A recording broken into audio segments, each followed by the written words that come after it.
I came home early from a business trip to surprise my family, but the only surprise was waiting for me in the kitchen.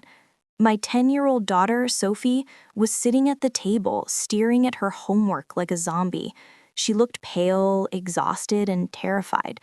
When I asked her what was wrong, she whispered something that stopped my heart. "Mom, I hate the vitamins Dad gives me. They make me feel like I can't wake up." Vitamins? I never bought any vitamins. I searched the kitchen and found an unlabeled bottle hidden in the back of the cupboard. Inside were small white pills that I didn't recognize. The next morning, I took Sophie to the hospital, and when the doctor showed me the toxicology results, my world shattered. My husband wasn't giving her vitamins. He was drugging our child. And the reason why was even sicker than I could have imagined. My name is Elena. I'm a mother, and I'm about to tell you how I destroyed the man I loved to save my daughter. Before we begin, I need to know I'm not alone in this. Write in the comments, where are you watching from right now? It gives me strength to share this story. I pulled into the driveway at 6:30 p.m. The October sky was already dark over Chicago. I was exhausted. I had been in New York for 3 days closing a merger deal. All I wanted was to hug my husband David and kiss my daughter goodnight. The house was quiet. Too quiet.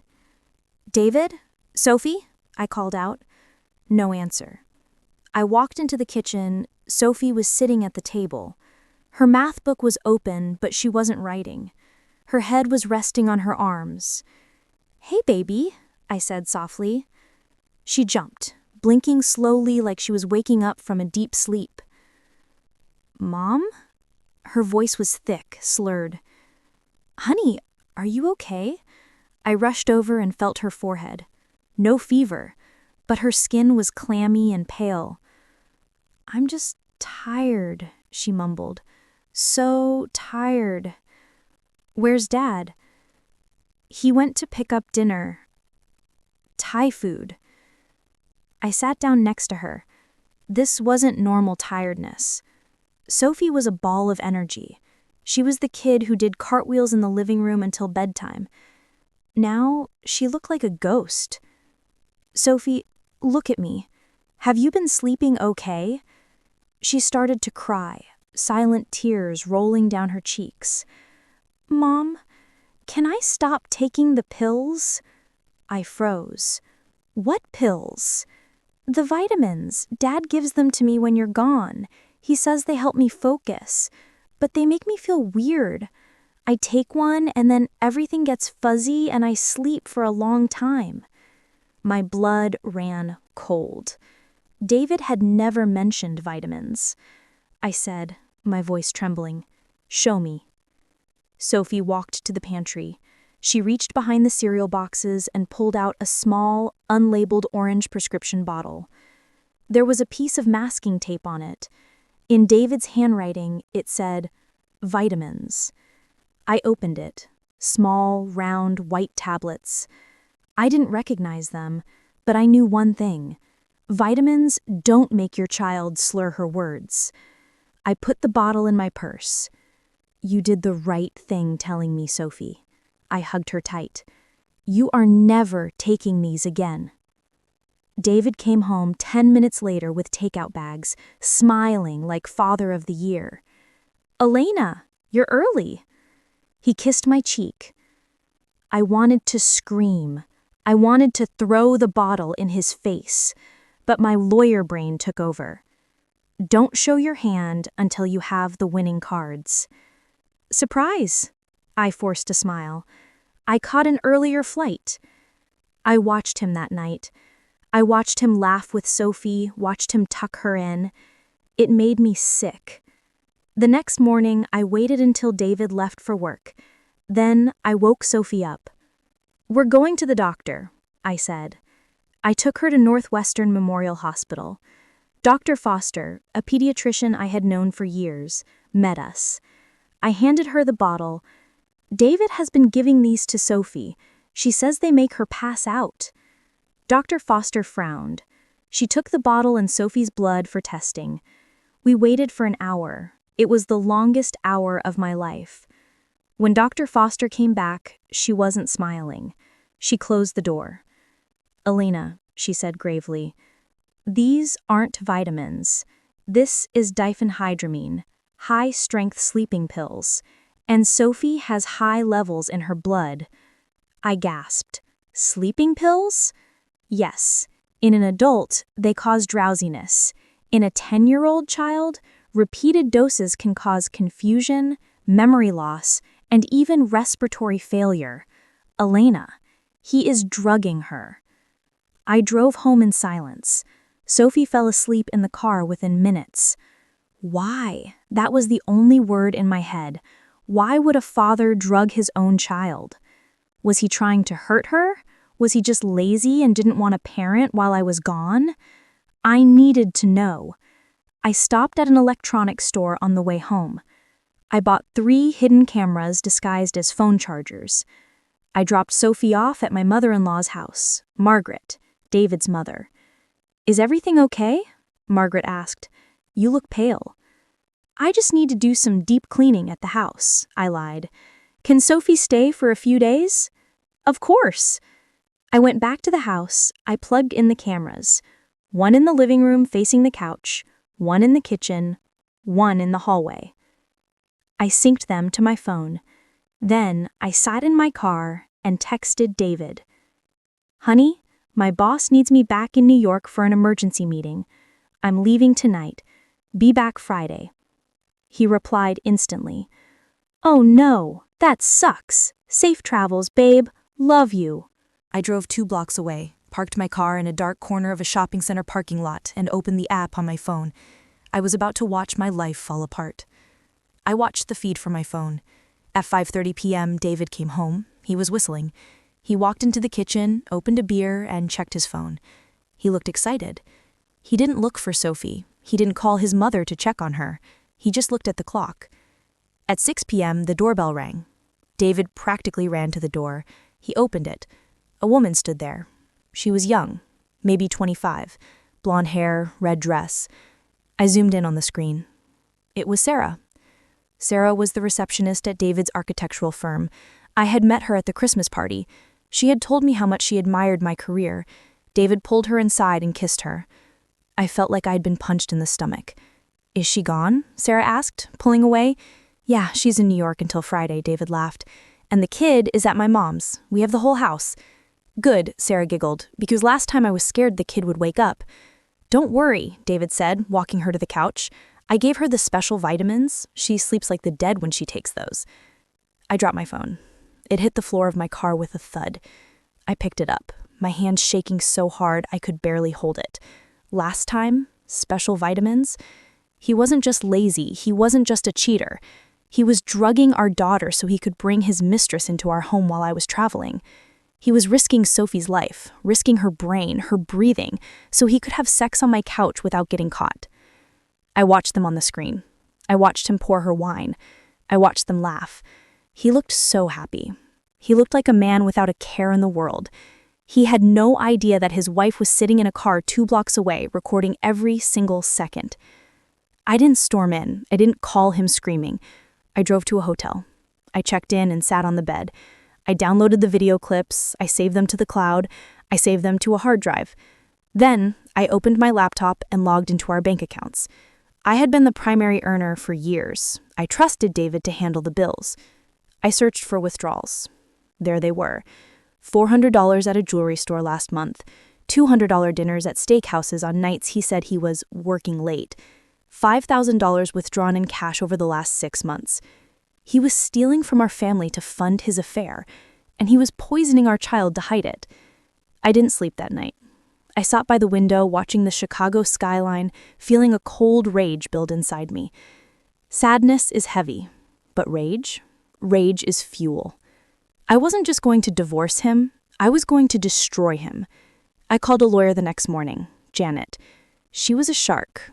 I showed her the videos. I showed her the toxicology report. Janet looked at me over her glasses. "Elena, you have grounds for immediate sole custody. We can get a restraining order. We can freeze the assets.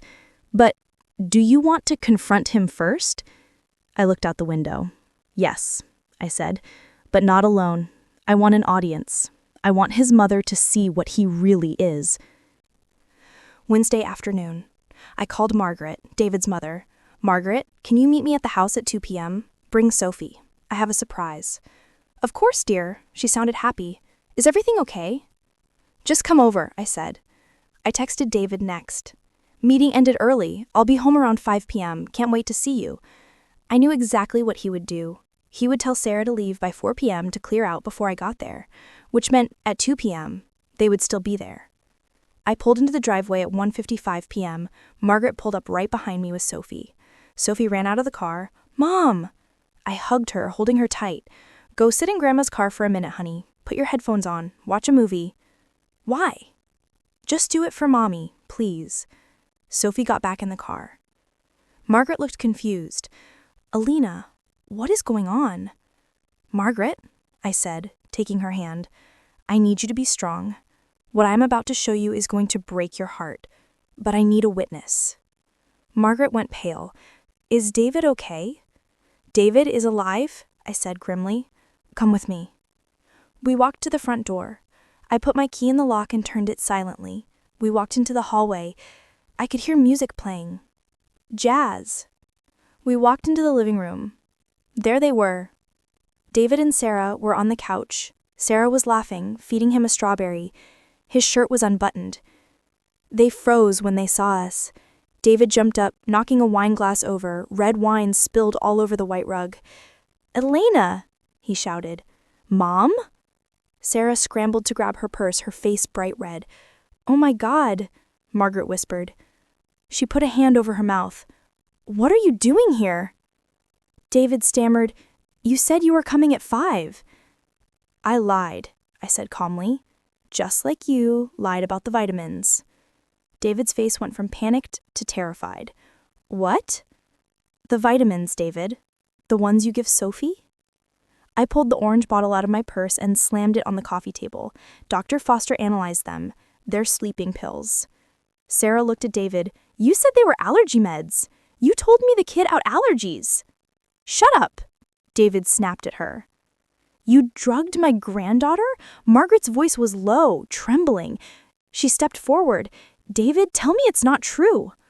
Mom, she's crazy, David tried to laugh. It was just a little Benadryl to help her sleep. It was high-strength sedatives, I shouted. She had toxic levels in her blood. You could have killed her. I pulled out my phone and held up the screen. The video of them on the couch from Monday played. I have it all, David. The pills, the affair, the bank withdrawals. And now, your mother has seen it too. Margaret walked up to her son. She looked at him with a mix of heartbreak and disgust I will never forget. She slapped him, hard. I raised you better than this, she cried. Get out of this house before I call the police myself. David looked at me, then at his mother. He realized he had lost everyone. He grabbed his keys and ran out the door. Sarah followed him, crying. I stood there in the silence of my ruined living room, and for the first time in days, I let myself cry. Margaret held me, sobbing into my shoulder. I'm so sorry, Alina. I'm so sorry. The divorce was a war, but I had all the ammunition. David tried to fight for custody. He actually had the nerve to say I was an absent mother because of my job. But his lawyer went quiet very quickly when Janet played the video footage in the deposition. When the judge saw the toxicology report, it was over. The ruling. Divorce granted. Sole legal and physical custody awarded to me. David gets supervised visitation once a month, pending completion of a parenting and substance abuse course. He was ordered to pay back every cent he stole from our accounts. But the real justice wasn't in the courtroom. It was in our lives. I sold the house. I couldn't live there anymore. Sophie and I moved into a beautiful condo in the city, closer to my office and closer to Margaret. Yes, Margaret stayed in our lives. She disowned David for a year. She told him, "You are not my son until you become a man worthy of that title." Sophie is thriving. She's 12 now. She's in the debate club. She's happy. We sat on our balcony last night, drinking hot chocolate, looking at the city lights. "Mom," she said, "I'm glad it's just us." "Me too, baby," I said.